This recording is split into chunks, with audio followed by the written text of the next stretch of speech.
Magandang hapon po mga kabayan. Habang tayo ay naglakad sa hapong ito, meron naman tayo nasalubong na isang masipag na tatay. Ayan po, namumulot ng kalakal. Ay daladalang dalawang sako mga kabayan, pasad-pasaan ni kuya or ni tatay. No, ayan, habang papalapit sa ating mga kabayan, nakikita natin yung kanyang ginagawa, no? Gumagawa ng paraan. Mukhang nakarami na si tatay, puno na yung mga sako niya, oh. So ayan po mga kabayan, binaba natin si tatay. Hello! Good afternoon! Anong pangalan niyo po? David, Si tatay David. wala bata. Ilang taon na po kayo? 68. 68? Wow, ang sipag nyo ha. Nakikita ko kayo mula doon hanggang dito. Hindi nyo iniinda yung bit-bit nyo. At ang sipag nyo mamulot ng kalakal. Ano po ba ang trabaho nyo bukod dito sa pangangalakal? Kung tatagulan, nagtatanim din ng mga palay. Eh ngayon, kasi walang trabaho. tubig, walang trabaho sa bukid, meron hindi Kakalakal na lang. po. Mga kalakal lang. Kasi walang trabaho sa bukid, nangangalakal. Kung walang trabaho sa bukid, dito bababa ng bayan para mangalakal. O kumusta pangangalakal nyo ngayon, Tatay David? Yan, kunting, wala pang isang daan eh. Kaya maghapon. Wala pa 100 maghapon. Tansya nyo po, magkano po yung bit-bit nyo ngayon? Ay, kung lang ito, waka 40 patas.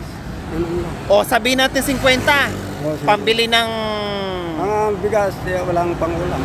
bigas ang siguraduhin kahit walang pang-ulam para sa pamilya. Hindi, binata pa ko yung mga... Ay, binata pa kayo? Ano ba? Ako lang yung walang asawa eh. O bakit binata pa kayo? Wala siguro. Ha? Wala siguro Walang? walang sa akin na kukuha naman ako. Yung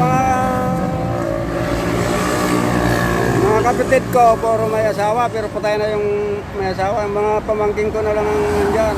O tapos kayo hindi na nag-asawa. Hindi na. O ang sipag-sipag nyo maglakad, ang sipag-sipag nyo maghanap ng kalakal, pero wala kayong nahanap na maasawa nyo. O baka naman masyado kayong pihikan. Hindi, yung kwan eh, parang na-indisplay na ako kasi. Na-indisper kayo. Pero matandang dalaga rin yung kwan. Yung niligawan nyo. O tapos choosy ba siya? Choosy. Maarte, o Oo. bakit napaiyak kayo? Ha? Talagang na-indisper kayo? Oh, bakit napaiyak kayo, tatay? Bakit nabigo kayo sa pag-ibig nga ba? Isang matandang dalaga din ang nililigawan nyo. Bakit? Hindi kayo sinagot? Hindi. Suplada kasi. Oh. Arte. Maarte, suplada. Mabait naman kayo. Masipag naman kayo. Gwapo naman kayo. Pero kailang yung nililigawan nyo, suplada at maarte. Arte nga eh. Siya yung maarte, siya yung suplada, siya yung choosy. Hindi kayo. Mga ilang taon na po yun, tatay? Ay, mga 66 na. Siguro. Wala na, hindi na makapagkasal eh. Suplada. Hindi nagawa yung mga binata eh. Wala na. Ayos, kailan nyo po niligawan yon? Mga ilang Matagal taon? na. Ay, matagal na. Mga ilang taon po ka siya noon? Mga 20, ganyan lang. Ngayon, 60 na. Na ako, 66 na rin siguro. Ibig sabihin, niligawan mo siya nung kabataan nyo pa. 20 ang edad niya. So ikaw, mga 22 or mga 23. Ngayon, hindi ka sinagot, napamahal ka sa kanya, na-indisper ka sa pagmamahal mo sa kanya, hindi siya nag-asawa, pati kayo, kung hindi ka na rin nag-asawa, naghanap ng iba. Hindi, naghahanap man ako eh. Wala talaga yung lang ano. Yun lang talagang gusto mo, siya lang. Oh, kaya nanluwa si Tatay David. Pero, kumusta naman ang buhay mag-isa, Tatay David? Kung minsan masaya, kung minsan Ay talagang sadyang ganyan. No, kahit may mga pamilya, Tatay David, ganon din ang buhay. Minsan masaya, minsan malungkot. No, depende na lang din yun sa pamilya kung paano dalhin. O, ngayon, kumusta habang naglalakad kayo at naghahanap ng karakal? Nakakain na kayo? hindi pa ako nakapunan. Hindi pa kinananghalian? Maaga, may nagbigay sa akin doon sa karinderya. Itong tanghalian, wala pa.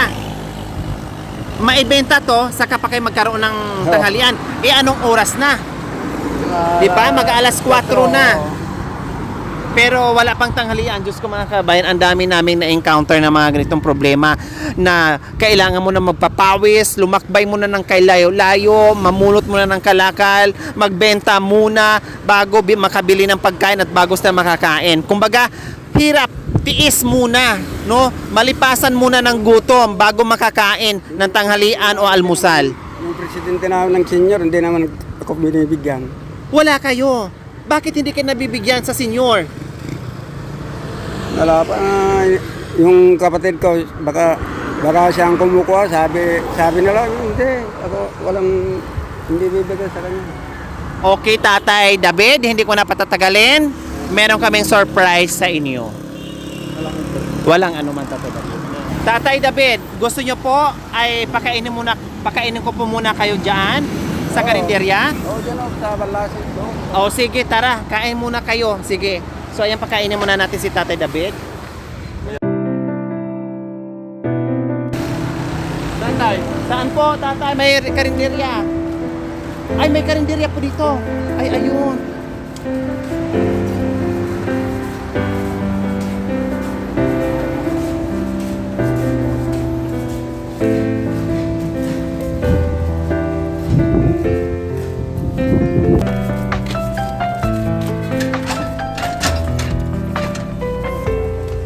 Wala. Tao po.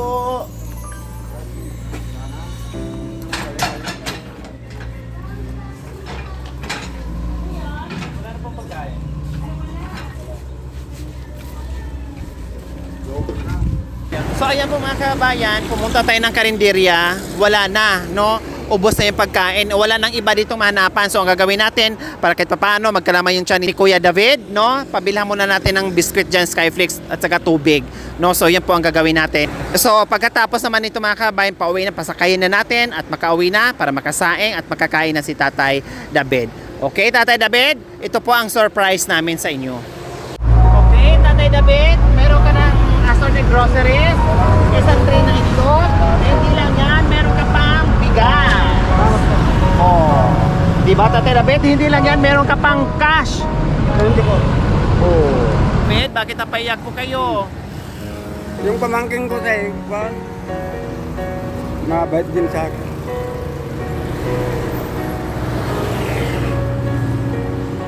Tumutulong din sa iyo, Tatay. Nandun sa Amerika yung mga pinsan ko kasi. So kahit papaano, nagbibigay sila ng tulong sa iyo. Kaya itong naabot namin sa inyo, alam namin masyado yung na-appreciate yung aming pagmamahal sa inyo, kaya naiyak kayo. Masaya po ba kayo sa hapon ito? Masaya po. Anong mensahe niyo po sa biyaya na tanggapin po ngayong hapon? Salamat po sa Panginoon at sa kayo pong lahat na bibigay sa akin ng tulong. Yan. Walang anuman po, Tatay. Dalangin namin. Alam namin napakahirap na ginagawa niyo sa araw-araw. No? Nagsasakripisyo kayo para meron kayong pambili ng pagkain. Dalangin ko, sana bigyan pa kayo ng lakas ng katawan sa araw-araw. No? At may mga tao ding makatulong sa inyo. At happy ako sa sinabi niyo na may pamangkin kayo na tumutulong sa inyo. Yung pamangkin ko na may trabaho, beauty parlor. May rabbit, kinukuhaan ko ng pagkain. Kaya binibigyan kayo. Nasa salon nagtatrabaho. Birthday na kakapon. Kaya kinuhaan ko yung mga alaka niyang ayaw. Mga rabbit, marami. Wow, sabi mo sa kanya ha, ipagpatuloy niya yung ginito ang puso niya na tumutulong sa inyo, Tatay David, ha? Basta may sinabi sa akin kasi, gagawin ko. Kasi hindi kung minsan kung nandyan sa bahay nila, tutulong. Pinaparal pa yung mga auntie niya, ayaw. Hindi nakakuan ng gusto niya Magparlor. O yun talaga yung destiny niya, no? Magpapasalamat po tayo sa walang samang pagmamahal. Sir Danilo G. Tobias from Tacoma, USA. From Tita Mary Elaine and Tita Sarah. Sir Sunny and Ma'am Sonia Mateo from San Jose, California. Ma'am Hannah Storm from Minnesota, USA. Maraming salamat po sa inyo nito ang puso.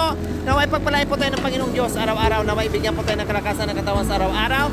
Naway bigyan po tayo ng mahabang buhay pa sa ganon. Marami pa tayong matulungan na ganila. So ayan po mga kabayan, papatid natin si tatay, pasakay natin ng tricycle. Siyempre habang nasa tricycle siya, no, at hindi pa makawin ng bahay, meron siyang